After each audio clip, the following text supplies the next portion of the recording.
নমস্কার, মনমুনস কিচেনে সবাইকে স্বাগতম।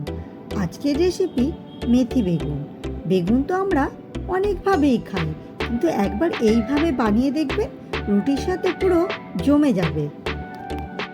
এর জন্য লাগছে বেগুন 4 টুকরো করে কাটা, টমেটো, ধনে গুঁড়ো, লঙ্কা গুঁড়ো, নুন, চিনি, মেথি, সর্ষের তেল আর রসুন বাটা।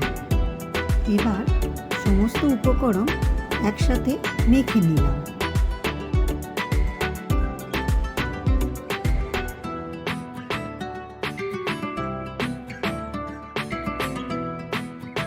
প্রথমে কড়ায় তেল দিয়ে তেলটা গরম হয়ে গেলে মেথি ফোড়ন দিয়ে দিলাম।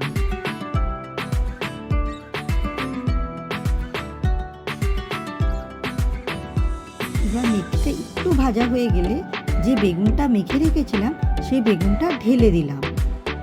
এবার গ্যাসটা কম করে দিয়ে বেগুনটা চাপা দিয়ে হতে দিতে থাকলাম। বেগুনটা আস্তে আস্তে জল বেরিয়ে তারপর শুকনো শুকনো হয়ে গেলে ব্যাস রেডি মেথি বেগুন। আমরা রুটির সাথে খেয়েছিলাম, এটা পরোটা লুচির সাথেও খাওয়া যায়, দারুণ লাগে। এই রেসিপিটি যদি ভালো লেগে থাকে তাহলে একটা লাইক, কমেন্ট আর শেয়ার করে দেবেন।